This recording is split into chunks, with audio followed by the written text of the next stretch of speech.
사도행전 1장 12절 이하의 말씀을 오늘은 살펴볼 것입니다. 제가 목이 많이 잠겼어요. 또 많이 나아진 건데 갑자기 부흥 강사 목소리가 나서 여러분들도 당황하셨을 텐데, 주일에 사경에 마치고 나서 목이 확 잠겨가지고 목소리가 전혀 안 나오더라고요. 그래서 근데 많이 나아져서 또 이렇게 수요일에 설교로 쓰임받을 수 있게 해주신 하나님께 감사를 드립니다. 그리고 또 주일에 만약에 예배 드리는데 또 우리가 성경 공부할 때에 문제가 있었으면 큰 어려움이 있었을 텐데, 딱 그 시기를 피해서 이렇게 또 연예계 시간을 허락을 하신 것을 또 감사를 드립니다. 여러분, 목소리가 평소랑 다르지만은 임하여 계시는 성령님은 동일하시니까 성령님을 바라보고서 성령으로 말미암아서 은혜를 누리게 되길 바랍니다. 오늘은 예수님이 부활하신 그 이후에 제자들이 성령의 강림하심을 기다리면서 어떤 모습을 보였는가를 살펴보겠습니다. 12절에서 14절까지를 제가 읽어드리겠습니다. 제자들이 감람원이라 하는 산으로부터 예루살렘에 돌아오니 이 산은 예루살렘에서 가까워 안식일에 가기 알맞은 길이라. 들어가 저희 요한은 다락에 올라가니 베드로, 요한, 야고보, 안드레와 빌립, 도마와 바돌로메, 마테와 및 알페오의 아들 야고보, 셀롯인 시몬, 야고보의 아들 유다가 다 거기에 있어 여자들과 예수의 모친 마리아와 예수의 아우들로 더불어 마음을 같이하여 전혀 기도에 힘쓰니라. 제자들은 예루살렘에서 마가의 다락방에 거하였습니다. 마가의 집은 대단히 큰 부자였던 것으로 보입니다. 잘 사는 집이었어요.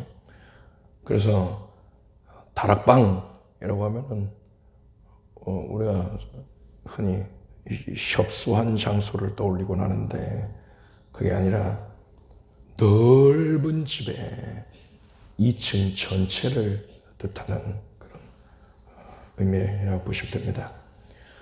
그곳에 120명가량의 인원들이 모여 있었는데, 이 12제자들 외에도 예수님의 모친 마리아와 또 예수님의 육신의 동생들, 누굽니까? 야고보, 요셉, 시몬, 유다가 함께 모여서 기도를 하였습니다. 예수님의 아우들 중에 첫째 아우가 되는 야고보는 후에 예루살렘 교회의 기둥과도 같은 인물이 되었습니다. 사도 바울은 갈라디아서 말씀에서 또 내게 주신 은혜를 알므로 기둥같이 여기는 야고보와 게바와 요한도 나와 바나바에게 교제의 약수를 하였으니 라고 했습니다. 이 야고보가 게바 누굽니까? 베드로잖아요. 베드로 그리고 요한과 동급으로 여겨지는 정도가 아니라 이들을 언급할 때 가장 앞서서 언급을 할 정도로 중요한 인물이 되었던 거예요. 또 그럴 것이, 이 야고보는 사도들의 회의인 예루살렘 공회의 의장을 맡게 되었습니다. 아무나 의장 맡기는 거 아니잖아요. 사도들이 가장 인정하는 자였던 거예요. 사도들이 그 회의에서 논쟁을 하다가도 야고보가 발언을 하면 모든 상황이 깨끗하게 종결이 되었습니다. 온 사도들이 야고보를 깊이 존경하고 있었던 거예요. 무한의 신뢰를 하고 있었던 것입니다. 전해 내려오는 말에 의하면 야고보의 별명이 낙타무릎이었다고 합니다. 무릎을 꿇고서 기도를 하도 오래 해서 무릎 모양이 변형이 된 거예요. 무릎 관절염이라든가 그런 퇴행성 관절염 이런 게 아니었나 싶어요. 그래서 낙타 무릎처럼 그렇게 둥글넓적하게 변형이 됐기 때문에 낙타 무릎이라는 별명이 붙었다고 합니다. 훗날 이 야고보는 야고보서를 기록을 했습니다. 그리고 예수님의 막내 아우인 유다는 유다서를 기록을 했지요. 이 초대 교회의 공동체 일원들이 유다가 쓴 서신을 성경으로 인정을 한 것을 볼 때에 유다 역시도 그 사도성을 인정을 받고 있었다는 것을 알 수 있습니다. 이 야고보나 이 유다 외에도 둘째, 셋째 아우인 요셉과 시몬 이들에 대한 기록은 남아있지 않지만 이들 역시도 초대교회 내에서 존경과 또 신뢰를 받는 인물이었을 것입니다. 그런데 이들이 처음부터 이렇게 훌륭한 모습을 보였던 것은 아니었어요. 예수님의 모친 마리아의 경우에는 천사 가브리엘이 예수님의 잉태됨을 수태 고지를 할 때부터 예수님이 메시아이시구나 이걸 마리아는 알고 있었단 말입니다. 그렇지만 예수님의 아우들은 예수님이 메시아이신 것을 알지 못했어요. 마리아가 얘기를 해줬을 수도 있는데 또 예수님이 드러내셨을 수도 있는데 그걸 믿으려고 하지 않은 겁니다. 우리 형이 그렇게 대단한 인물일 리가 없지 않냐. 나랑 같은 배에서 나왔는데 하고서는 평가절하했던 것이죠. 이들은 오히려 예수님이 미쳤다고 생각을 해서 예수님이 사역을 하시는 그 현장에까지 찾아왔습니다. 미치지 하지 말고 집에 가서 조용히 거합시다 하면서 예수님을 끌고 가려고까지 했어요. 그랬던 그들이, 예수님의 아우들이 지금은 예수님의 명령을 따라서 제자들과 함께 모여서 성령을 기다리고 있는 것입니다. 무엇이 이들을 이렇게 변화를 시킨 겁니까? 답은 한 가지밖에 없어요. 이들은 부활하신 예수님을 만났던 겁니다. 그래서 이들은 예수님이 사망을 이기시고 생명의 주권자가 되시며 메시아이시다, 구세주이시다 라는 사실을 믿을 수밖에 없게 되었던 것이에요. 여러분, 여러분의 가족들이나 여러분이 전도하고자 하는 이들, 그분들이 내가 전하는 복음은 듣지를 아니하고 믿으려 하지 아니하고 내가 정신 나갈 소리를 한다고 그런 말도 안 되는 미친 말을 한다고 하면서 나를 비난하고 업신여기고 있지는 않습니까? 그러더라도 여러분은 절대로 낙심하지 말기를 바랍니다.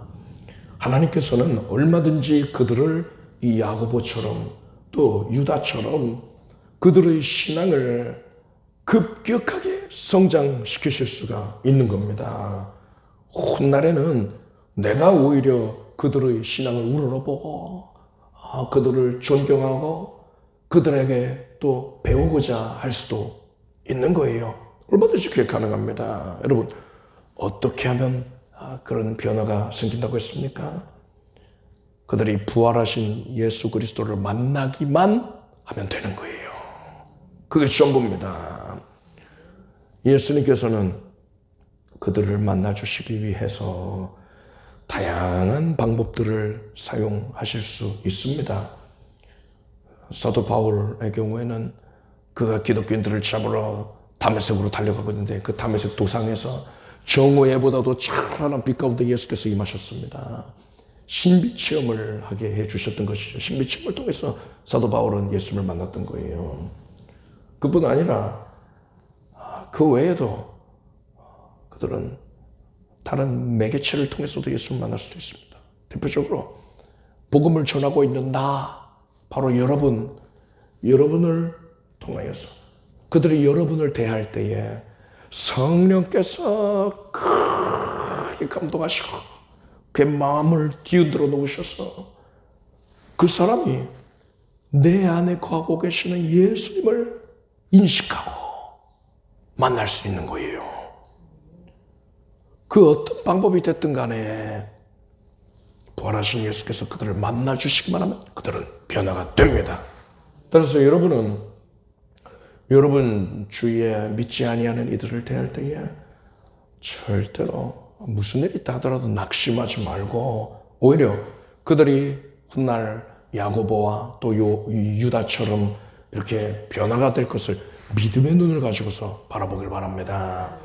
부활하신 예수님께서 그들을 직접 만나달라고 그것을 위해서 간절하게 기도하는 데에 전념하게 되길 바랍니다. 15절에서 20절까지 읽어드리겠습니다.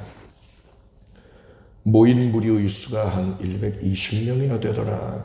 그때에 베드로가 그 형제 가운데 일어서서 가로되 형제들아 성령이 다윗의 입으로 위탁하사 예수 잡는 자들을 지로한 유다를 가리켜 미리 말씀하신 성경이 응하였으니 마땅하도다. 이 사람이 본래 우리 수 가운데 참여하여 이 직무의 한 부분을 맡았던 자라. 이 사람이 불의의 삭스로 밭을 사고 후에 몸이 곤두박질하여 배가 터져 창자가 다 흘러나온지라. 이 일이 예루살렘에 사는 모든 사람에게 알게 되어 본방언에 그 밭을 이르되 아겔다마라 하니 이는 피밭이라는 뜻이라. 시편에 기록하였으되 그의 거처로 황폐하게 하시며 거기 거하는 자가 없게 하소서 하였고 또 일렀으되 그 직분을 타인이 취하게 하소서 하였도다. 제자들이 이 마가의 다락방에서 기도에 전념을 하고 있을 때에 베드로가 갑자기 그 제자들 사이에 일어서서 이렇게 말합니다. 가룟 유다를 대신할 사도를 뽑자 거예요. 베드로는 시편에 기록하였으되 그의 거처로 황폐하게 하시며 거기 거하는 자가 없게 하소서 하였고 또 일렀으되 그 직분을 타인이 취하게 하소서 하였도다. 이렇게 20절에서 말했습니다. 베드로는 시편 69편 25절 말씀을 인용한 거예요. 저희 거처로 황폐하게 하시며 그 장막에 거하는 자가 없게 하소서, 이 말씀을 떠올린 겁니다. 그리고 시편 109편 8절 말씀도 인용을 했어요. 그 연수를 단축해 하시며 그 직분을 타인이 취하게 하시며, 이 두 구절을 인용을 했습니다. 베드로가 기도에 전념을 하고 있을 때에 성령님께서 베드로에게 이 말씀을 떠올리게 하셨던 것이고, 바로 이 말씀이 예수님을 배신하고 죽음에 이르게 한 그 가룟 유다에게 적용되는 예언의 말씀이었구나.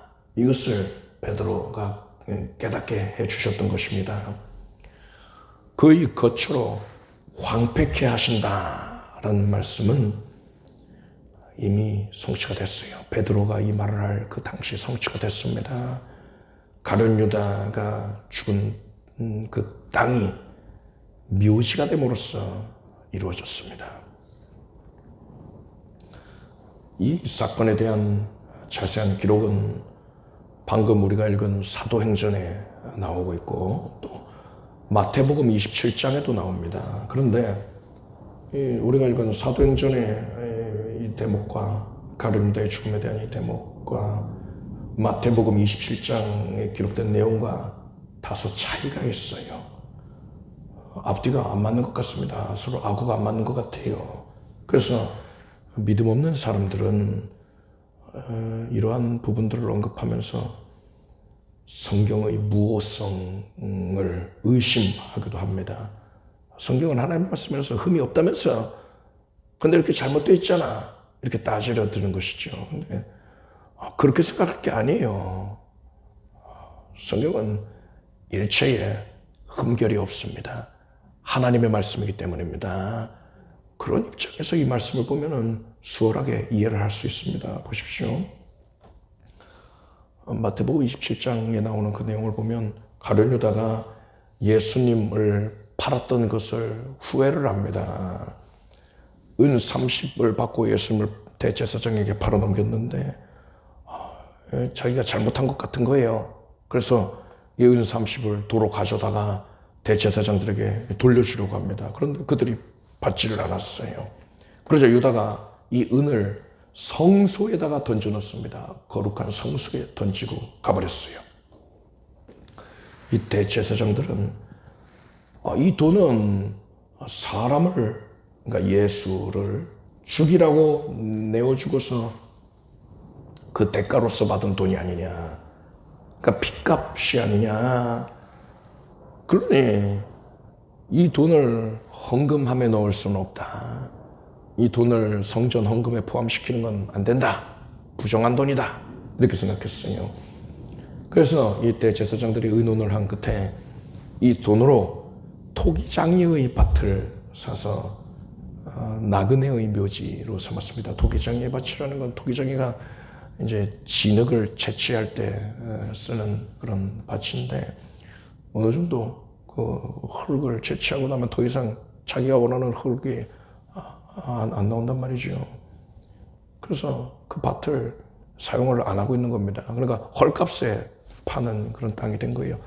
그리고 그 밭에는 그 진흙 채취하느라고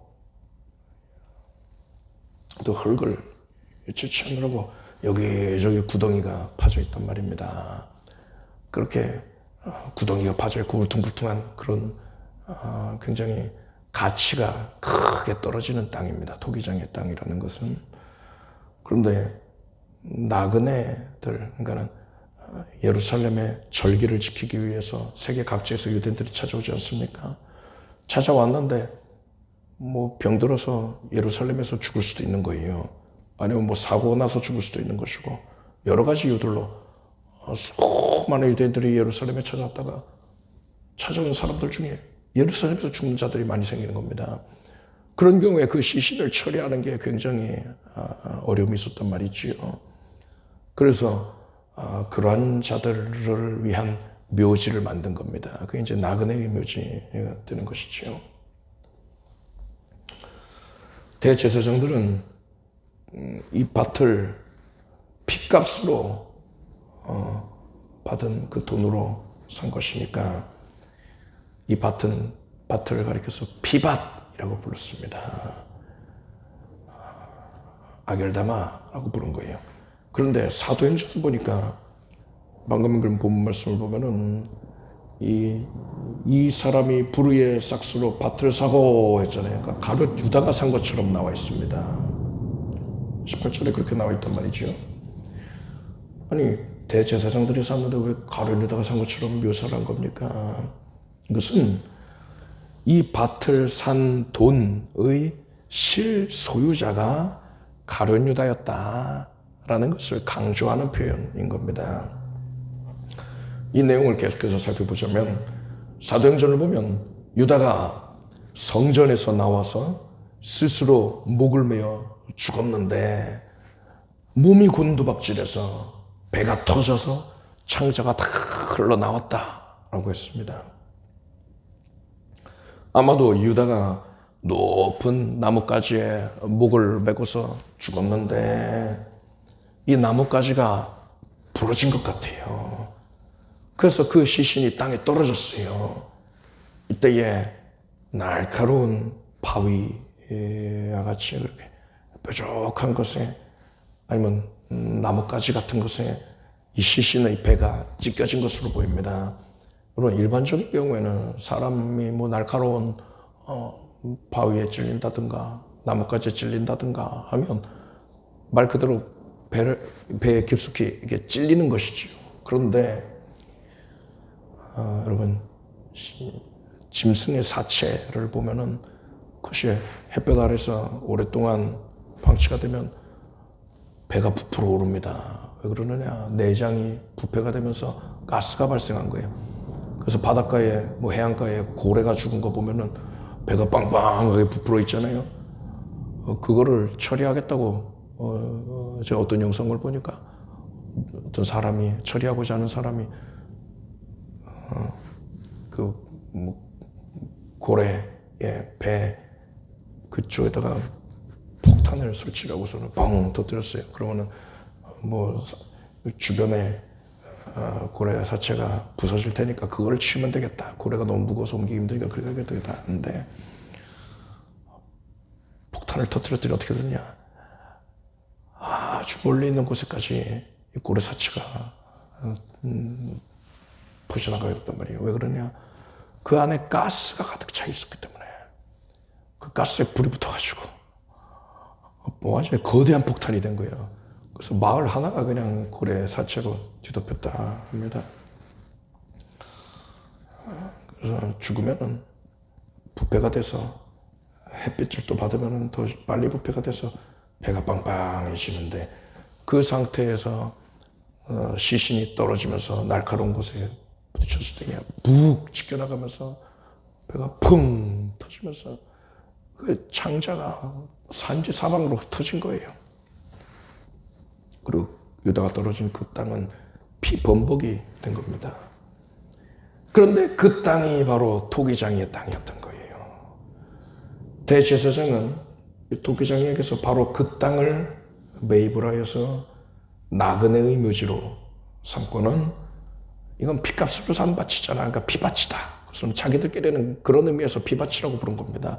그런데 일반 백성들은 그 땅에 가룟 유다의 시신과 내장으로 피범벅이 됐던 것을 그 사건을 떠올리면서 그런 의미에서 그것을 가리켜 피밭이다, 아겔다마다 이렇게 불렀던 겁니다. 그러니까는 하나의 밭을 피밭이라고 부르는데 대제사장들이 의도했던 거랑 백성들이 의도했던 바가 다르다는 것이지요. 이런 관점에서 성경을 이해하는 것이지. 표면적으로만 보고선 앞뒤가 안 맞네 하고서는 성경을 의심하는 것은 지극히 우매한 처소인 것입니다.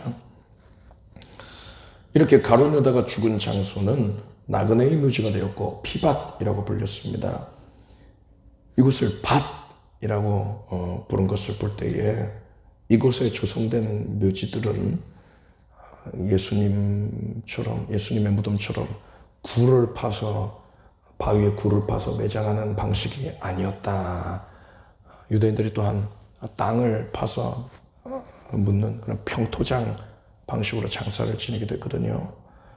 이런 평토장 방식으로 조성된 묘지였구나. 나그네의 묘지는 바로 그런 묘지였다라는 것을 우리가 생각할 수 있습니다. 일반적인 공동묘지 같았으면 죽은 사람의 자손들이나 지인들이 때때로 그 묘지를 방문하지 않겠습니까? 그렇지만 이곳은 예루살렘에 잠깐 방문했다가 죽은 무연고자들을 위한 묘지였단 말입니다. 그래서 이 묻힌 사람의 이름이 뭔지도 몰라요. 그러니까 누가 어디에 묻혔는지도 나중에서는 알지 못하게 되는 겁니다. 그냥 토기장의 밭에 여기저기에 막 구덩이가 파져 있으니까 이미 흙을 채취하느라고 거기 이 구덩이가 좋겠다 하면 그냥 아무데나 가서 메꾸고 두서 없이 매장을 하는 겁니다. 그러니까 그 무덤에 그 죽은 자를 위하여서 다시 찾아오는 사람들도 당연히 없는 거예요. 그래서 가룟 유다가 죽은 바로 그 장소는 사람이 더 이상 찾지 않는 장소가 된 겁니다. 그냥 시신만 있는 거예요. 그래서 그의 거처로 황폐케 하신다는 시편 69편 25절의 말씀이 정확하게 성취가 된 겁니다. 베드로가 이런 사실을 깨달았던 거예요. 기도하는 중에 이런 사실을 깨닫고서 이 69편 말씀은 이미 성취가 됐구나. 그렇다면 이제는 그의 직분을 타인이 취하게 하소서라는 이 시편 말씀이 또한 성취가 되어야 하는구나.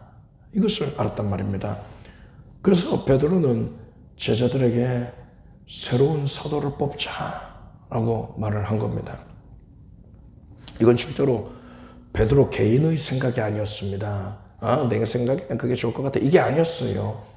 성령님께서 이 일을 이루시기 위해서, 그러니까 새로운 사도를 뽑으시기 위하여서 베드로에게 각별한 감동을 통해서 깨닫게 해 주신 겁니다.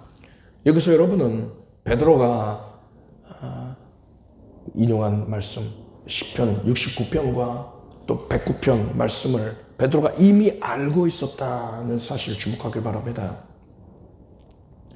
성령님께서 베드로가 전혀 모르는, 들어보지도 못한 그런 성경 구절을 새롭게 머릿속에 넣어주신 게 아니에요. 이게 69편이야, 이게 109편이야 하고 넣어주신 게 아닙니다. 베드로가 시편 말씀에 이렇게 언급하고 있잖아요. 베드로는 이게 시편인 걸 알고 있어요.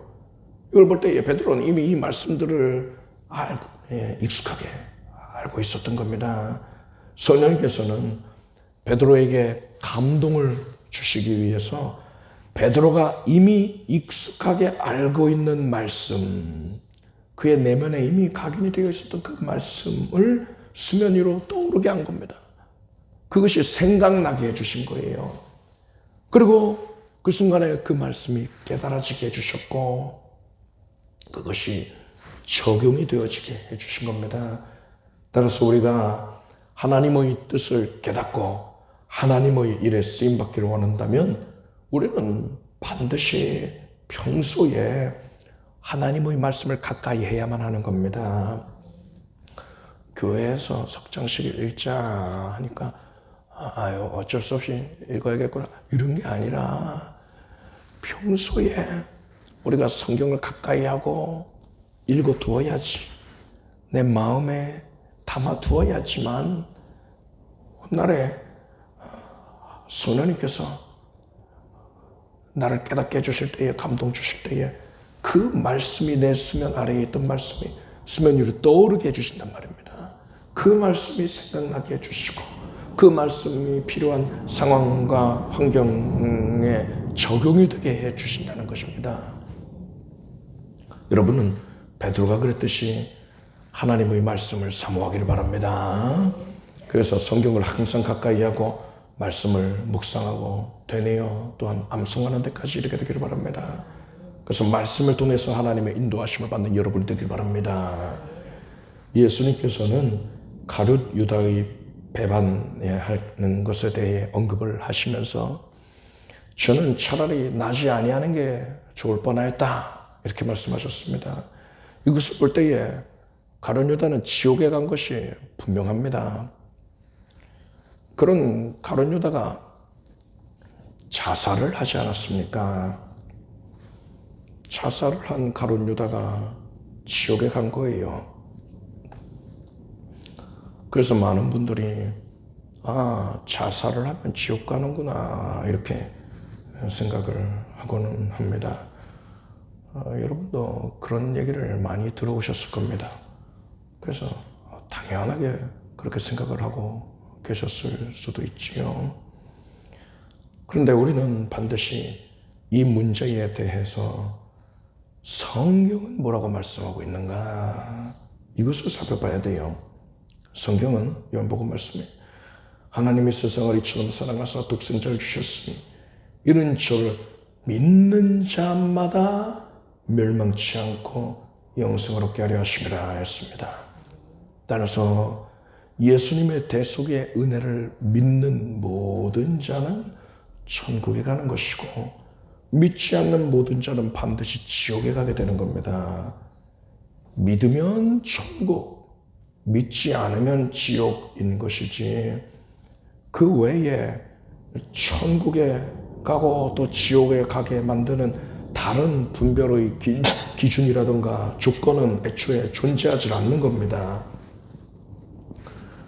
조금만 이 톤을 올리려고 하면은 제어가 걸리네요. 그래서 잔잔한 음성으로 해야겠습니다. 그런데 자살하면 지옥 간다라는 주장은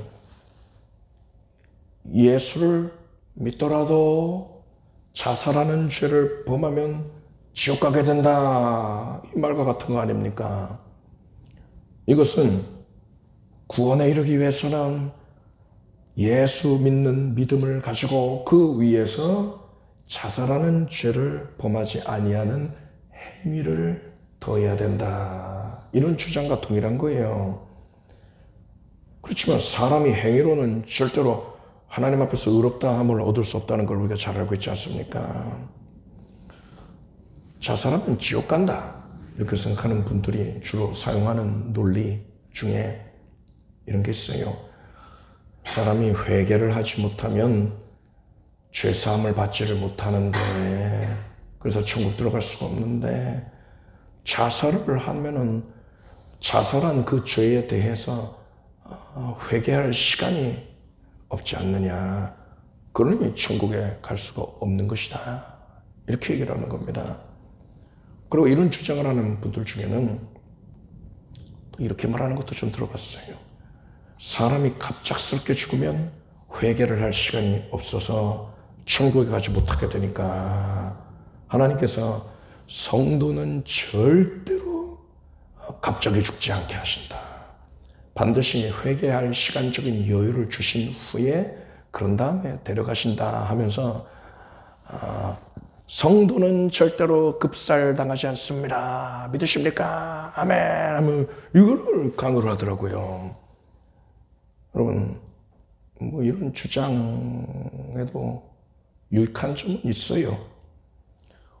회개를 강조한다는 것과 또 성도에게 절대로 자살하지 말아라 라고 강력하게 권고를 한다는 측면에서 분명 긍정적인 부분이 있습니다.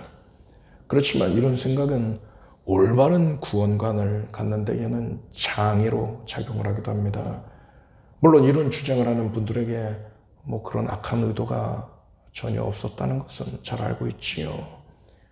그렇지만 결과적으로 그런 주장이 그러한 부작용을 초래하게 된다는 거예요. 예수님께서 십자가에 달리시기 전에 제자들과 만찬을 하시면서 제자들의 발을 닦아주셨습니다. 베드로의 차례가 되니까 베드로는 내 발을 절대로 씻기지 못하시리이다 라고 완강하게 거부합니다. 그래서 예수께서 내가 너를 씻기지 아니하면 네가 나와 상관이 없느니라 하셨어요. 그러니까 베드로가 깜짝 놀라서 주여 내 발뿐 아니라 손과 머리도 씻겨주소서 합니다. 그래서 예수님께서는 이미 목욕한 자는 발밖에 씻을 필요가 없느니라 온몸이 깨끗하니라 하셨습니다. 저희는 하나님과 원수된 상태에 놓여 있는데 예수님의 죄사해 주신 은혜를 믿는 자는 비로소 하나님과의 교제를 할 수 있는 하나님의 자녀로 거듭나게 됩니다. 예수님께서는 이렇게 거듭난 자를 가리켜서 이미 목욕한 자라고 표현하신 거예요. 그런데 이렇게 거듭난 자라 할지라도 이 세상을 살아가다 보면 마음은 원이로되 육신이 연약해서 자꾸 죄를 짓게 된단 말입니다. 죄를 짓기 싫은데도 자꾸 죄를 지어서 마음의 괴로움을 갖게 되는 겁니다. 그것은 성도가 천국에 들어가서 즉히 영화로워지기 전까지는 이 세상에 사는 동안에는 어쩔 수 없이 겪을 수밖에 없는 과정이에요. 그런데 이렇게 죄를 범한 성도는 하나님께 나아갈 담력을 상실하게 된단 말입니다. 하나님과의 교제를 이루기 위해서는, 교제를 하기 위해서는 하나님 앞에 담대하게 나아가야 할 것인데 그럴 수가 없게 되니까, 담력을 상실해서 그러지 못하게 되니까 신앙생활이 곤핍해지게 되는 겁니다. 그렇기 때문에 하나님과의 교제를 위해서 거듭난 성도라 할지라도 반드시 회개가 필요한 거예요. 구원받은 사실 자체는 변함이 없습니다. 뭔 죄를 짓든 간에 구원 사실이 취소되진 않아요. 그렇지만 하나님께 나아갈 담력을 얻기 위하여서 회개를 하는 겁니다. 만일 우리가 우리 죄를 자백하면 저는 미쁘시고 의로우사 우리 죄를 사하시며 모든 불의에서 우리를 깨끗게 하실 것이요 라고 했고, 사랑하는 자들아 만일 우리 마음이 우리를 책망할 것이 없으면 하나님 앞에서 담대함을 얻고 라고 했어요. 우리가 마음의 뿌림을 받아 양심의 악을 깨닫고 몸을 맑은 물로 씻었으니 참마음과 온전한 믿음으로 하나님께 나아가자라고 했습니다. 이렇게 성도가 회개하는 것을 예수님께서는 이미 목욕한 자가 발을 씻는 것이라고 설명하신 것입니다. 한 번 목욕한 자는 다시는 목욕을 할 필요가 없고 단지 더러워진 발만 씻으면 된다고 하셨는데, 여러분, 이것은 거듭난 자가 죄를 지었다고 해서 그의 구원의 여부가 변경되는 게 아니라는 것을 의미하시는 겁니다. 거듭난 성도가 죄를 지은 후에 회개하는 것은 정결한 마음을 얻어서 하나님께 담대히 나아가 긴밀한 영적 교제를 하기 위함인 것입니다. 절대로 죄로 인하여서 잃어버린 구원을 되찾기 위해서 회개를 하는 게 아닌 겁니다. 따라서 거듭난 성도라 하더라도 그가 회개할 시간적 여유가 없는 상태로 갑자기 죽게 되면은 천국에 들어가지를 못한다, 이렇게 주장하는 것은 절대로 성경의 지시를 받지 못하는 것입니다. 틀린 말이에요. 자, 그렇다면 우리 성도들은 자살을 어떻게 바라보아야 합니까? 여러분은 누군가가 여러분에게 똥이 가득 들어있는 그 더러운 냄새나는 통을 쥐어주면서 너는 지금 예배하고 있는 성전에, 여기 대성전에 가서 이 통을 쏟아버리고 와라. 그러면 너에게 많은 돈을 주겠다. 만약에 누가 그렇게 말한다면 그 말을 따르겠습니까? 예수님의 구원의 은혜를 진정으로 체험한 자가 맞다면, 그래서 예수님의 은혜가 너무도 감사하고 예수님을 가장 사랑하고 있는, 예수님을 주인으로 모시고 있는 성도가 맞다면, 그 사람에게 누군가가 억만금을 가져다 준다 하더라도 그는 하나님의 몸된 성전을 더럽히려고 하지 않을 겁니다. 안 하는 게 아니고 못하는 거예요. 나를 구원하신 예수 그리스도의 몸된 성전을 어떻게 그렇게 능욕을 할 수가 있겠습니까? 그런데 여러분, 고린도전서 말씀 보니까 너희가 하나님의 성전인 것과 하나님의 성령이 너희 안에 거하시는 것을 알지 못하느냐라고 했어요. 우리의 몸은 하나님께서 거하시는 성전입니다. 우리가 하나님의 성전을 더럽혀서는 안 되는 것처럼 우리 몸이 하나님의 성전이라는 것을 깨달았다면 나는 절대로 나의 생명을, 육신의 생명을 함부로 다루어서는 안 되는 겁니다. 그것은 결코 성령께서 기뻐하시지 아니하시는 거예요. 그렇지만 거듭난 성도가 자신의 생명을 스스로 끊는 게 원칙적으로, 원천적으로 불가능한 겁니까? 그것에 대해서는 성경에 게시되어 있지가 않습니다.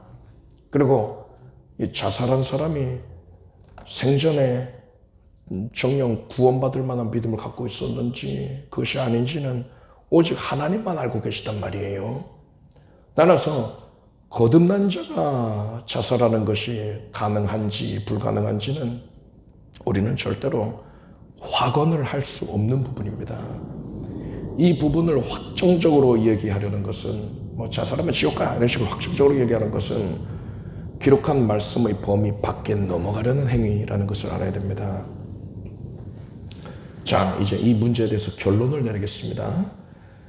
자살은 성도나 또 불신자에게 있어서 누가 됐든 간에 절대로 해서는 안 되는 일임이 분명합니다.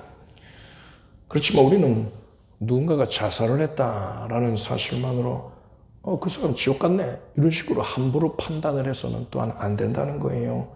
그래서 성경의 범위를 넘어서는 일이라는 사실을 우리는 분명히 알아야 합니다. 그렇다면 누군가가 여러분에게 자살한 사람은 천국 갑니까? 지옥 갑니까? 이렇게 묻는다면 뭐라고 대답을 하겠습니까?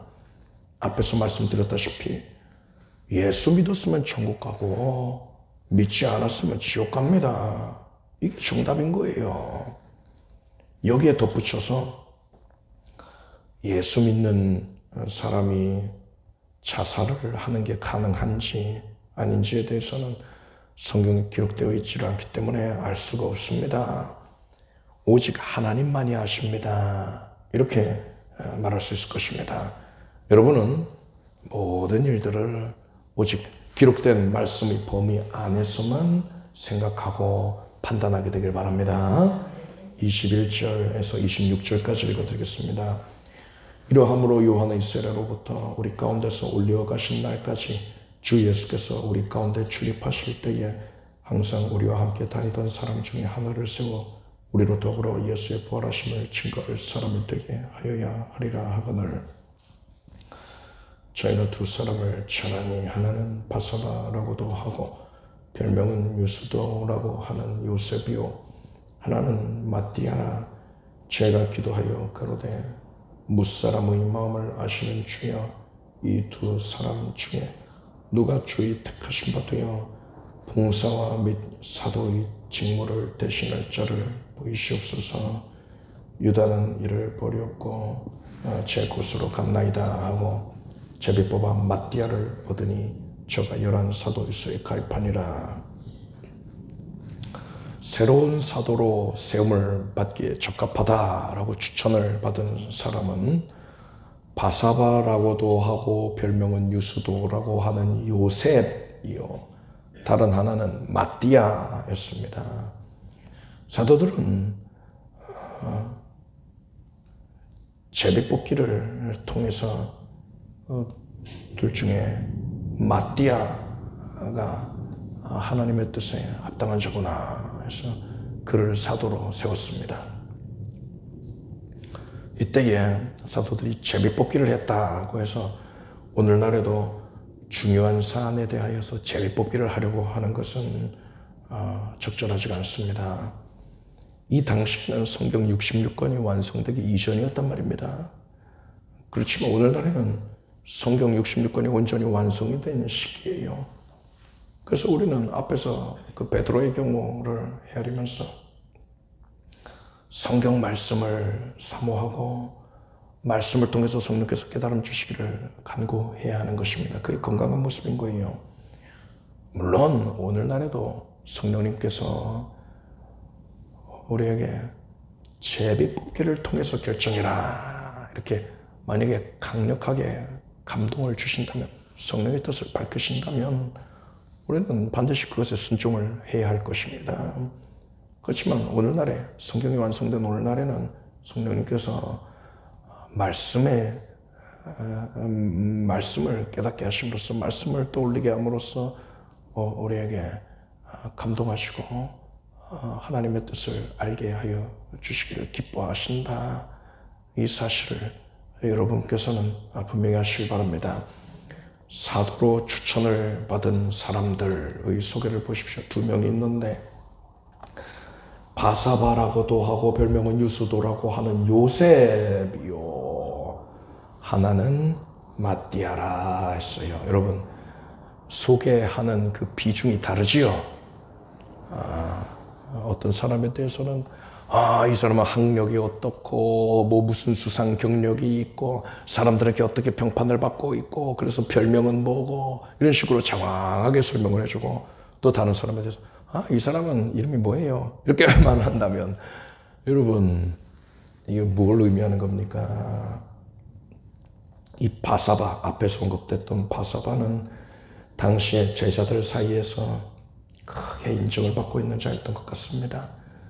반면에 두 번째로 언급이 된 이 마띠아는 이름만 얘기하고 있잖아요. 평범한 사람이었던 거예요. 그래서 많은 사도들과 제자들은 아마도 이 바사바를 지지했을 겁니다. 하나님께서도 당연하게 바사바를 선택하시겠지 이렇게 예상을 했을 거예요. 제자들이 그렇게 예상을 했을 겁니다. 그렇지만 하나님께서는 마띠아를 선택을 하셨어요.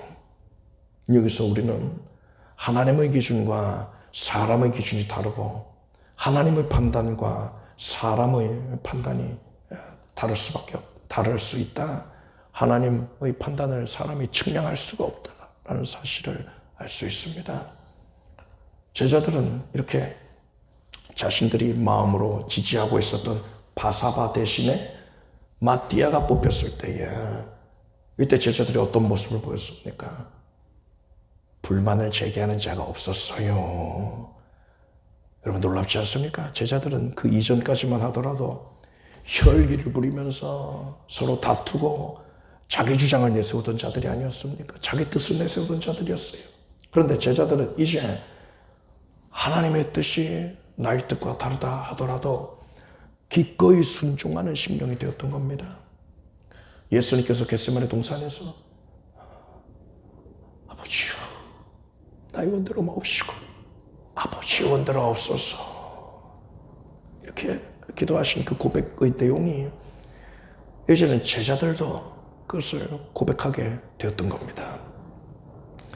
이제 우리가 다음 주에 살펴보겠지만 제자들이 이렇듯 하나님의 뜻에 전적으로 순종하고 오직 하나님의 뜻만을 존중하고 그것을 사모하게 되었을 때에 성령께서 이들에게 임하여 주시는 것입니다.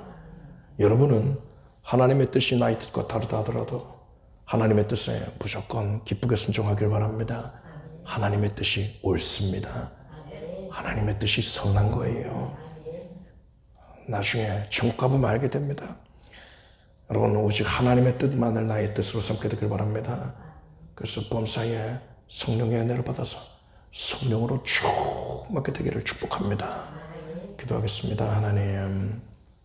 하나님께서 지금 우리에게 임재하셔서 말씀하시고 성령으로 깨닫게 해주시는 것을 감사합니다. 하나님의 말씀은 진리입니다. 그 말씀을 나의 심령에 새겨지게 하여 주시옵소서. 나의 내면의 말씀으로 채워주시고 이제 성령께서 말씀을 통해 감동 주시는 것도 받아들이게 해주시옵소서. 하나님의 뜻을 사모합니다. 주의 뜻을 좇아 주의를 감당케 해주시옵소서. 예수님의 이름으로 기도드립니다. 모두 자리에서 일어나시기 바랍니다.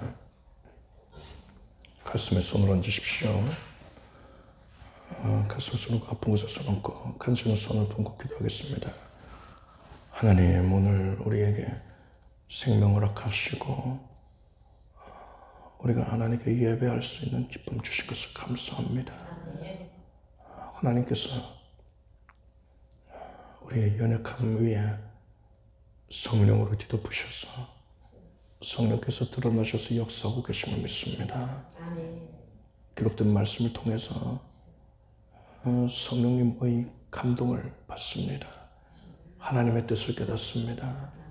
이제 나의 삶에 적용을 합니다. 하나님의 능력으로 말미암아서 지금 강건해질지어다. 온전히 교육해 되어라. 머리에서 발끝까지 정하여지고 어둠의 세력들이 흔적도 남기지 말고 떠나갈지어다. 성령의 감동에 늘 서려 있을 것이고 믿고 구하는 것 이성으로 누구보다 넘치는 답이 항상 있을지어다. 성령님 진리의 영이시오. 우리의 나아가는 걸음걸음을 밝혀주시옵소서. 하나님과 동행하는 즐거움이 날로 더하게 해주시고 매 순간 분초마다 성령님의 역사하심을 만끽하게 해주시옵소서. 필요하고 구하는 것을 다 응답하여 주시옵소서. 주님의 뜻에 순복하고 나아가는 걸음걸음이 되게 해주시옵소서. 예수님의 이름으로 축복하고 기도드립니다. 내 믿음대로 될지어다. 박수 받겠습니다. 앉으셔서 준비하신 예물을 청성의 마음으로 드리겠습니다. 하나님께 감사함으로 예물을 올립니다. 기쁨 가운데에 거두어 주시옵소서. 예수님의 이름으로 기도드립니다. 드리신 예물을 위해 축복 기도하겠습니다. 하나님을 더욱 의지하고 하나님께 감사드립니다. 모든 일을 하나님께서 이루시니 하나님께서 영광 받으시옵소서. 우리 성도들의 삶이 크게 번성하여져서 기름 부음이 흘러넘쳐서 기쁨 가운데에 그 은혜를 간증하게 해주시고 주님께 헌신하는 데에 그 분량이 더해질 것이며 많은 이들을 주께로 인도하게 하소서. 예수님의 이름으로 기도드립나이다. 우리가 5월 5일에 야외 예배를 할 것인데 비가 많이 온대요. 그래서 뭐 가뭄을 겪고 있으니까 아주 반가운 소식인데 뭐 우리의 뜻보다 하나님의 뜻이 훨씬 높으시고 가장 선하시니까 뭐 하나님이 하시는 게 다 옳습니다. 그래서 그래서 근데 또 날짜를 조정하자니 뭐 토요일로 옮기면 또 어려움 겪는 성도님들도 계시고 그래서 날짜 그대로 하고 교회에서 만나지요. 교회에서 만날 것이고 만약에 하나님께서 비를 뭐 기적적으로 멎게 해주시면 그때 출발하면 되는 것이고 야간에 모여서 제 생각에는 삼겹살 파티를 할까 그런 생각하고 있어요. 그래서 야간에 교회에서 우리가 즐겁게 교제하는 시간을 가지려고 하니까 걱정하지 마시고 약속된 시간에 9시 30분에 교회에서 만날 수 있길 바랍니다. 그렇지만 또 아직 5일 안 됐으니까는 비 오지 않게 해주세요. 기도는 할 것인데 여하간 하나님의 뜻이 가장 옳습니다. 자, 모두 일어나셔서 성령을 부르시겠습니다. 우리 주 예수 그리스도의 무한하신 은혜와 하나님 아버지의 사랑과 성령님의 교통하심이 수요 예배에 함께한 사랑하는 성도들 위해 영원히 함께 없시기를 축원합니다.